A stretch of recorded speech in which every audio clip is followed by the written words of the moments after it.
The R32 GT-R is one of the most legendary cars to ever come out of Japan. It dominated Australian motorsport, conquered Bathurst, and more than 30 years later, it's still considered JDM royalty. It's got so much presence that even when $1 million supercar drives past, the R32 is still getting a thumbs up. But does the R32 GT-R actually deserve all the hype, or has the legend become bigger than the car itself? Today, we're gonna find out. We have a very special car right here, Alex's R32 GT-R, and here's Alex over here. Yes, who owns the car. How are you, bro? This is the perfect car for us to delve into. How long have you owned this car for, Alex? I've owned this car for about 4.5 years now. Bought it in Melbourne. Me and Dad, we looked at the ones in Sydney. They weren't the ones that I really wanted. And this one popped up on car sales. Went down to Melbourne, flew down, looked at it, fell in love with it. That's it. And that was it. The next week I picked it up. And is this a Jap import as well, this one? Yeah, Jap actually, import. they're all Jap imports, right? Yeah. There was none made in Australia? Yeah, there is. There's there is? 100 made. I think 5 of them, the first 5 were race cars. One, like for Bathurst and yeah, stuff? for Bathurst.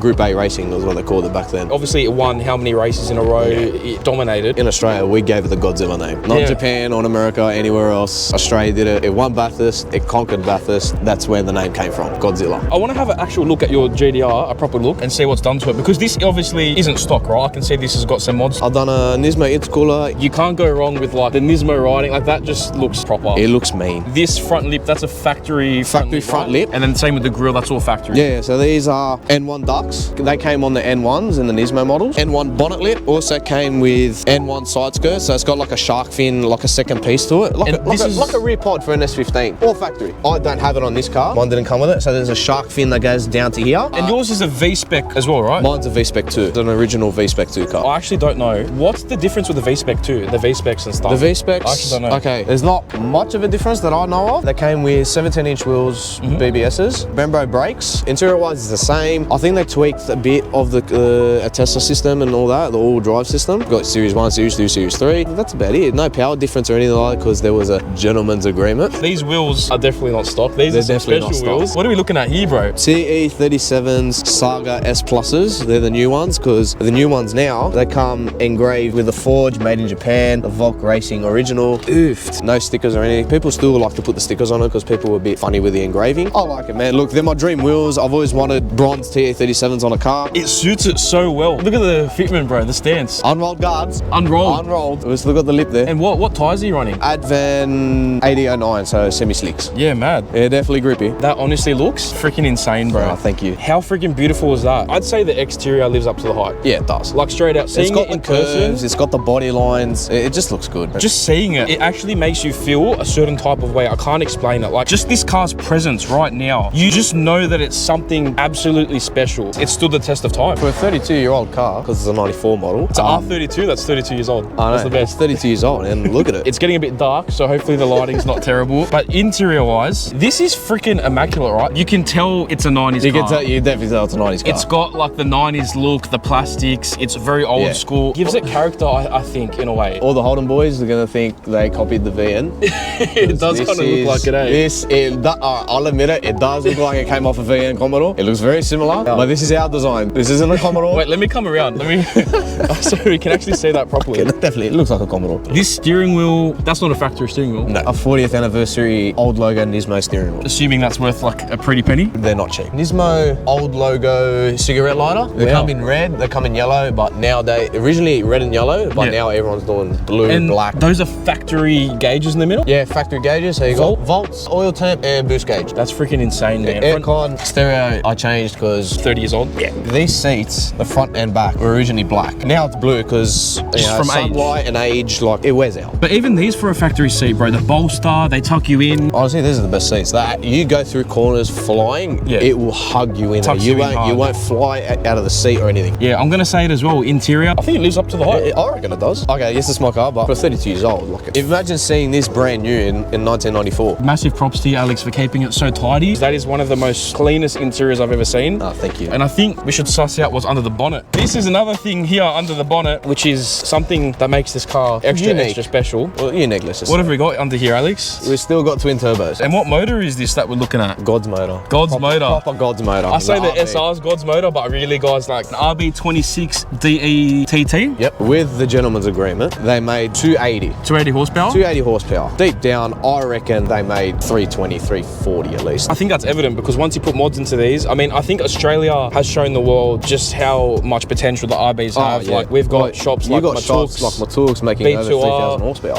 Out of an RB. Out of an RB. Out of a 6-cylinder, which is crazy. Stock bottom end, 600 plus horsepower, easy. Yeah, stock bottom end limit is like 600, 650. You can definitely make more, but it's gonna let go. It's pushing it. But I remember, like, if you guys know Cardo GT-R, I love his videos. He ran stock bottom end, big single turbo, built head, 600 plus horsepower, thrashed it off a test. Yeah. You can watch his videos. I'll link it up. And don't forget, he had stock gearbox, stock 5-speed, which is what this has still got. 3 years of abuse. And that car took it. That was a strong car. It's a strong car now. He's actually just rebuilt it now and it looks sick. Shout out to you, Cardo GT-R. Shout out to Cardo. Absolute legend. But that just shows you the potential that these cars have. Still, you don't need to do that to really enjoy it. Obviously, it makes a difference. With a few bolt-on mods, you can still have a great time, make it sound great. So that's what you've done with yours, right? All I've done is Nismo intercooler, Nismo intake piping, intercooler piping, PRP R35 core packs without the igniter delete, because I had a little issue with the igniter, which is a common thing with these cars. Kept the stock airbox because I don't believe that pod filters and that work.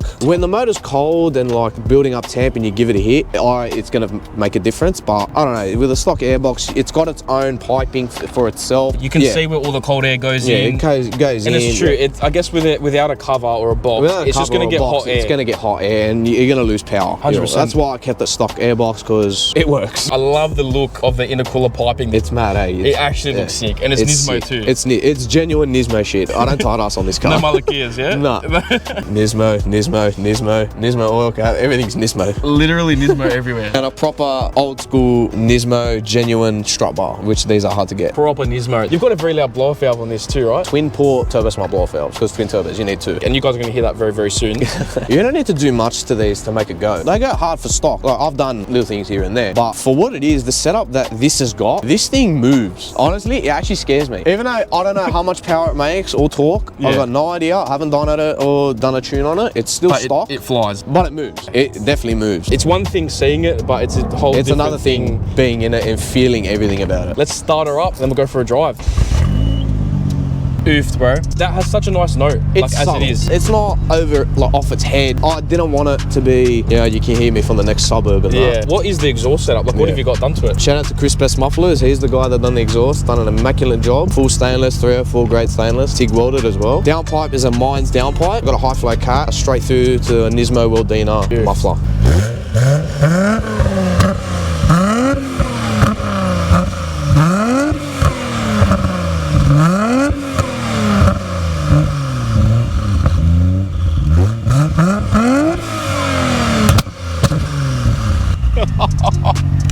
Oh my god, bro. That full backfires, everything.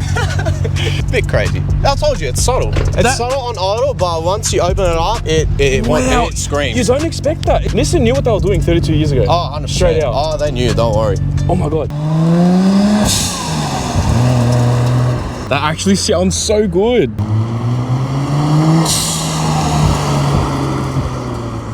Bro, that sounds freaking amazing. The blower valves are so loud. Maybe a little bit loud. Oh my god, look at that color support. I'm trying to hide so I'm not ruining the video. Oh my god. Got all the blue lighting. All blue gauges, blue lighting. And I forgot to ask what suspension this has as well. Coilovers? No, I have bought Oland's coilovers and they've been sitting under my bed for 2 years. Future coilovers. That is the next mod to do. So what's it got now? It's got Nismo S-Tune suspension on it. Oh, hectic. So it's got Nismo shocks and Nismo lowering springs. I wouldn't say it's too stiff, but for what the suspension is, yes, it's over 30 years old, the suspension. Yeah. But it's actually not bad. It's a comfortable ride, this and that. Oh.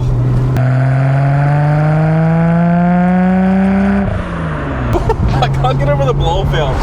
It's pretty loud, eh? It's actually so loud.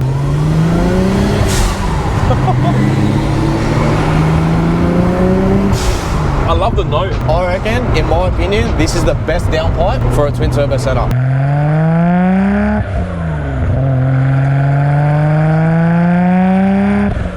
How does this car feel to drive, bro? It's very, very tight. With the chunky tyres, 265s, and with a 9.5-inch wheel, you can just go like that. Yeah, wow. It just follows. It's like it's on rails, basically. All-wheel drive as well? All-wheel drive when it wants to be.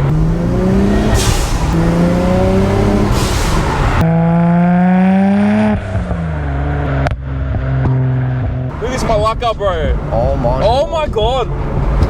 You Pulled out, no indicator, and in the other lane.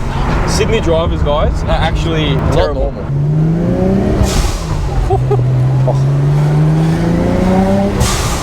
The sound like coming off the buildings, oh, it just sounds so good. In the tunnel, it's even better.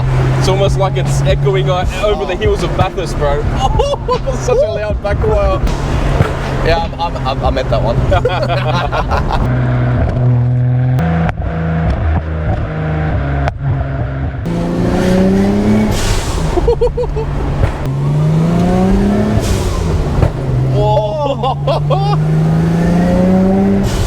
This car just doesn't fail to put a smile on your face, eh? No, as soon as I jump in, I've got a smile on my face. I get out, I still have that same smile on my face. It just goes from ear to ear. I feel like for car people, especially when you have the right car, your pride and joy that you love, there's just something about getting in it, going for that drive, just for your mental health, eh? Yeah. Clearing the head. Clearing the head, and you always come back with a clear mind, and that's it. As soon as you shut the door, mind's clear. It's facts. It's true. That's how I feel in the It's true. S15. There's just something special about it. Yeah. Eh? Honestly, you just can't beat that feeling. And that feeling in a 32 GT-R is just even better. Just makes me a little bit extra. Just a little bit. just a little bit. Just a little bit. Have you got an aftermarket clutch in it? It's got a Exceedy heavy duty in it. It's got a cube short throw shifter in it, very tight, which is what I like. I like tight gears. Like it just feels mad. You know, if you're gonna give it and you're gonna go to the next gear, you know it's just gonna go straight in.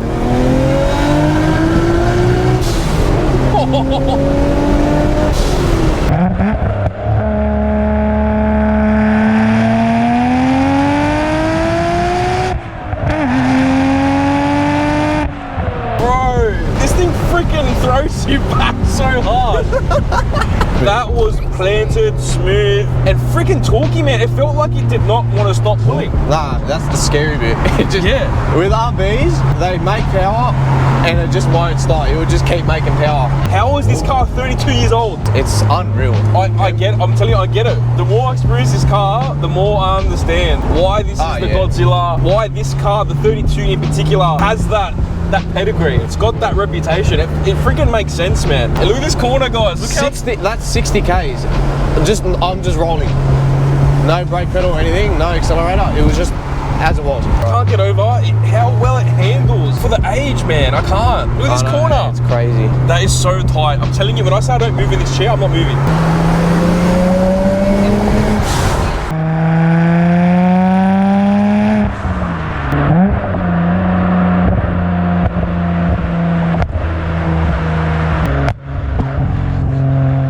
First GT-R with the RB26, right? Yeah. God's motor. Sorry, SR boys. Yeah, I got the motor. I think I'm converted now. It ticks every box, bro. It does. It literally does. The sound, the handling, the performance. It's got the looks. It's got the street cred. It's got the aura. It's got everything. Being able to be in it, experience it, it lives up to the freaking hype, bro.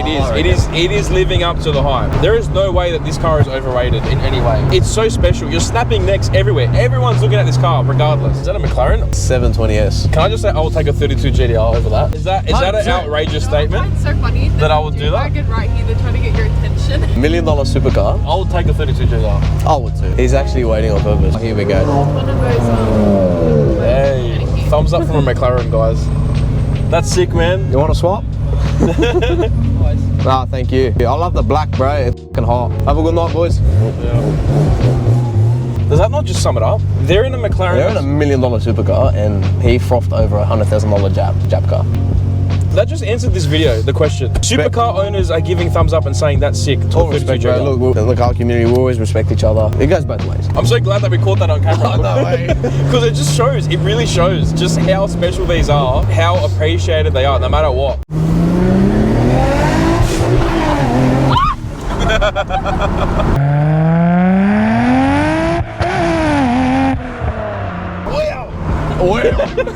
I'm telling you, I would take this over a supercar any day. Any day. We just got back from that drive. I'm kind of speechless. This car is just a whole different level. I genuinely believe this 100% lives up to the hype. There is no way this is overrated. And Alex, I just have to say, the way that you've done yours, it is freaking immaculate. You've kept it so tidy. It means a lot. It's the small touches that make such a big difference. Look, it's a little bit different from what everyone else has done, like 2.8, 3 litre, 3.2, strokers, this and that, single turbo. Yeah, different body kits. I like the stock body lines, I like the stock look. Yeah, change the wheels, all right. Little bits here and there, but that's how I like my GT-R. That's how I've always wanted one. I think it's so refreshing because right now, all we can see all over online, 2,000 horsepower GT-Rs. 2,000 horsepower plus built GT-Rs, and it almost makes you feel like if you have a GT-R, you have to have 1,000 horsepower. But this car right here is proof that you don't need a lot of power to have fun. Well, my whole plan in life is to never get rid of this car. This car just means too much to me. It means a lot. At 16, I fell in love with it. Dad was showing me videos on YouTube like Godzilla, like the 32 at Bathurst, and all the other races like Japan. It's the plan to keep it forever. What plans have you got for this thing for the future, if you haven't? Definitely put my Oland's coilovers in. I want to build the motor for it. Uncle Ned from Hercules to build the motor for me. 2.8, single turbo, usual, but not off its head, not 1,000 horsepower. Your Instagram will be, you got TikTok as well? TikTok as well. Everything for Alex will be in the description. Massive thank you. And thank you. It was just mad to like kind of share your story of the GT-R and your experience owning it. Freaking sick, man. What a car. So I'm going to leave the video there, guys. I really hope you enjoyed this one, and make sure you like, comment, and subscribe as well. It does us an absolute solid. So thanks again, guys, and I'll see all of you in the next one on That Car Life.